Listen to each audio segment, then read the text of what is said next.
So good day mga idol, welcome back sa panibagong video. Totally itong video na to ay matagal na. So maraming nag-request na i-upload natin yung layout natin sa hagdan. So ito yung layout namin sa hagdan mga idol. So gumamit kami dito ng flexible at saka molding. So yung molding, yun yung paglalagyan ng strip light. So nagbabakal na sila, then saka kami nag-layout, no. So hindi matutupi or hindi maapakan itong ating flexible dahil nasa ilalim ito. Ayan. So nakita nyo yung inaapakan ko, nasa ilalim yung flexible.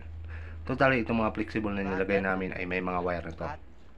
Dito sa may area ng dulo ng molding, dito namin ikinabit yung flexible. Tapos nagkaroon kami ng 4x4 box dito para paglagyan ng driver o controller nya, no. So itong strip light installation namin dito ay hindi ito sensor type, naka 3-way to. So andito yung molding natin, nakasilant yan. Tapos meron pa yung cover, no. So hindi natin tinanggal yung cover para hindi mapasukan ng halo pag nagbuhos. Totally sinelan pa namin yan para hindi siya mababaklas ng basta-basta or papasukan ng halo, no. Then yung dulo naman kung saan nakalagay yung pinaka flexible natin ay nilagyan pa natin ng masking tape para safe. Then yung lahat ng wiring namin or lahat ng flexible na nandito ay nilagyan na namin to ng mga wire. So wala na tayong problemahin sa pag wiring, no. Kasi sinabay na namin yung wire dyan paglatag ng flexible, no? Pinasukan na namin yung wire. So ito yung ating molding, tapos may masking tape, then flexible. Ayan. So may sealant yan sila rin mga idol. So hindi yan basta-basta na papasukan ng halo, no. So pagbaklas ng forma niyan, saka namin tatanggalin yung pinaka cover ng molding. So 3/4 na molding ang ginamit namin dito mga idol.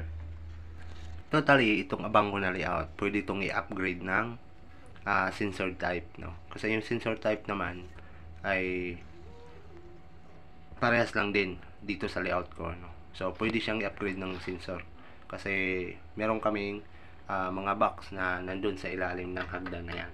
So pagbaklas ng forma, nandun na yung aming splicing box. So pwede na din doon ilalagay yung controller ng kung sakaling mag-upgrade ng sensor type, no.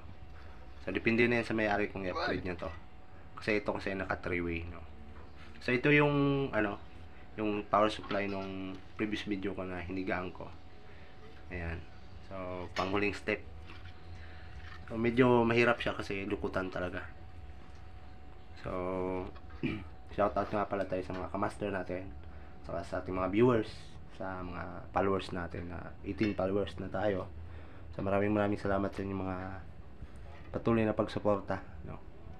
So pagpasensyahan nyo na kung bihira lang tayo nakakagawa ng mga video for tutorial talaga kasi busy tayo sa ating project. So yun lang, kung may mga katanungan kayo mga idol, comment below na lang kayo dyan sa baba. So shoutout tayo sa ating stillman dito na si Anggoy at saka yung pinsan ko na electrician, tumulong na din sa stillman para magabayan yung aming layout dito para hindi apakapakan yung molding.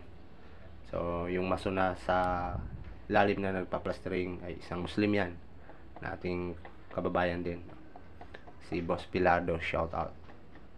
Ayan, si Anggoy yung partner din ng pinsan ko na naging stillman, ito may somblerong puti. Tapos itong sa kaliwa, ito naman yung pinsan kong electrician.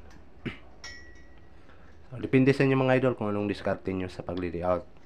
Basta hindi naman tayo pare-parehas ng diskarte. Kung anong diskarte nyo, shout out kayo yung yun, bida ngayon, gagalang natin yan. Basta meron tayong matutunan sa bawat upload nyo, gagalang natin yan, okay? So maraming salamat sa ating mga kamaster dyan. So good luck sa inyo mga idol. Maraming salamat. Thanks for watching.